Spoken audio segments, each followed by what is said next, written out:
Sciences de la vie et de la Terre, cours C4 075 en cycle 4.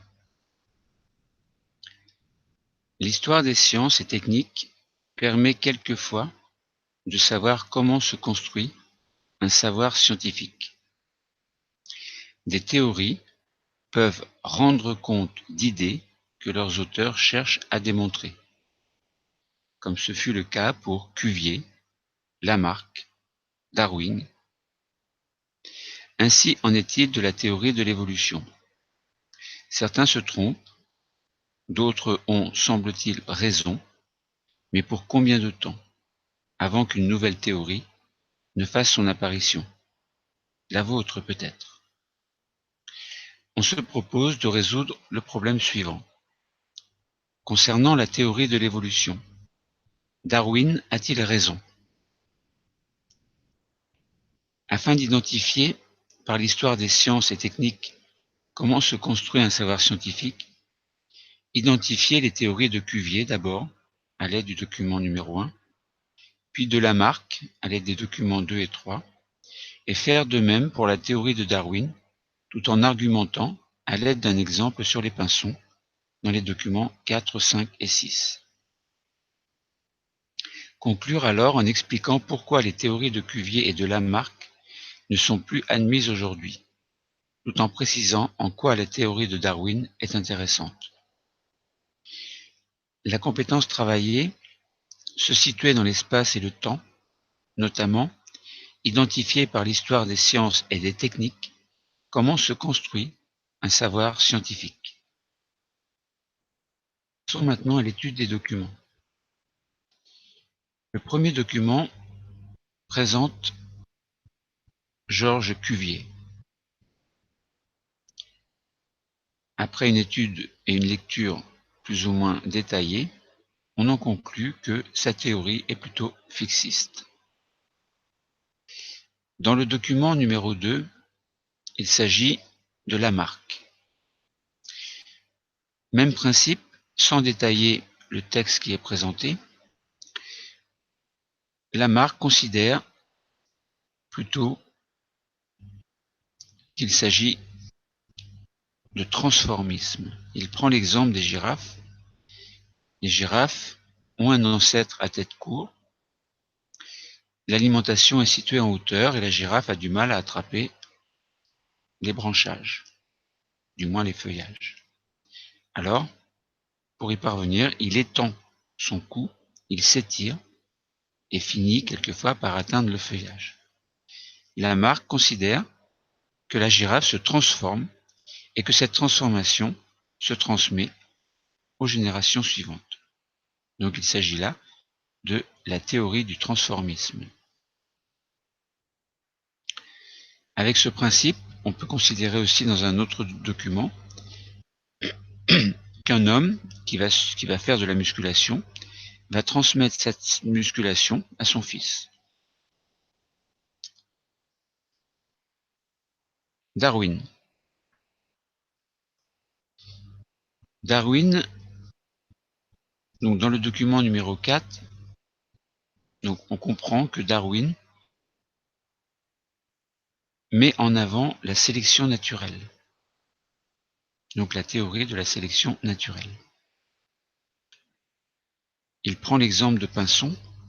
Alors, les observations de Darwin sur les pinsons se font au niveau des îles Galapagos. Il compare des espèces de pinsons au niveau de ces îles. Certains pinceaux n'existent que sur une seule île. Alors, certaines différences entre les espèces portent sur la taille et la forme du bec. En effet, ceux-ci seront adaptés aux aliments disponibles sur telle ou telle île. Et c'est en s'appuyant sur cet exemple que Darwin commence à élaborer la théorie de l'évolution. Dans le passé, donc des pinsons venus du continent sud-américain se sont installés sur différentes îles Galapagos. Donc il y avait une population originelle.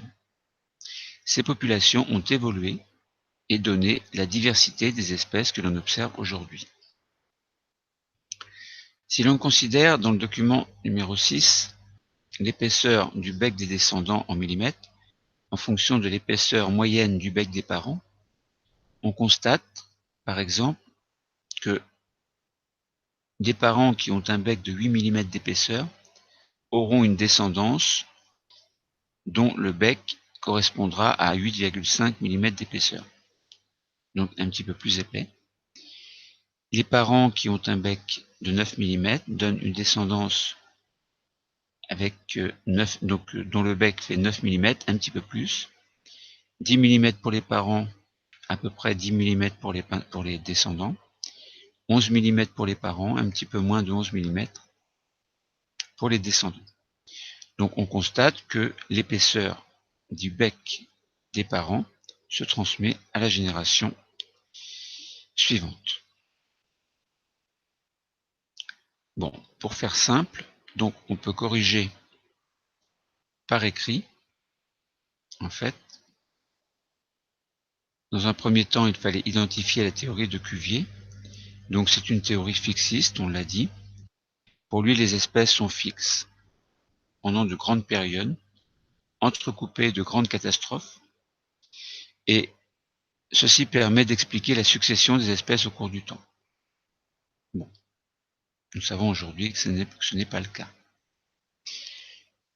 Ensuite, il fallait identifier dans les documents 2 et 3 la théorie de Lamarck.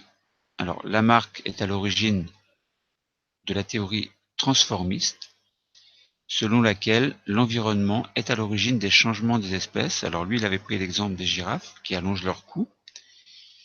Donc la girafe voit son cou s'agrandir à force de botter les feuilles en hauteur des arbres, et il considérait que cette nouvelle capacité pouvait se transmettre à la descendance. Bon, nous savons bien aujourd'hui que ce n'est pas le cas non plus. Pour Darwin, au contraire, ce n'est pas l'environnement qui est à l'origine de l'apparition de nouveaux caractères. Celui-ci, donc l'environnement, ne fait que sélectionner des individus qui portent des caractères qui donnent un avantage sélectif, donc un avantage dans un milieu donné. Par exemple, la taille de du bec des pinsons a avantagé certains individus en fonction des ressources qui se trouvaient dans tel ou tel milieu. Il y avait une sélection naturelle.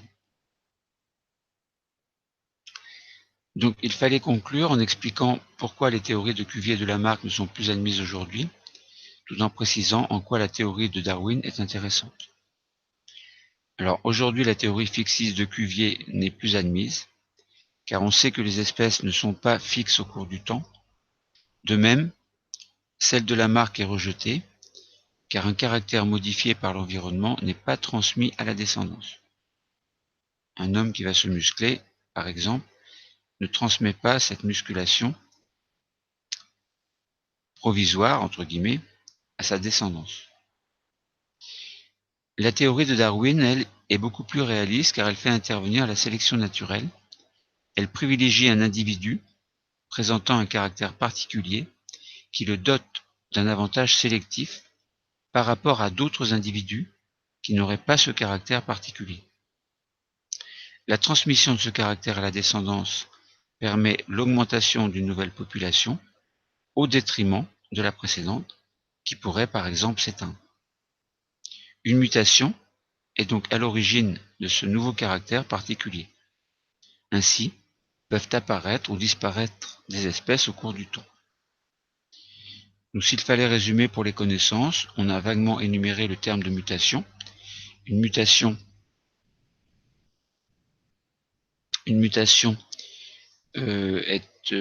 permet à un nouveau caractère d'être favorable ou non. Bon. Quelquefois, l'apparition et la disparition d'espèces au cours du temps dépendent de cette mutation.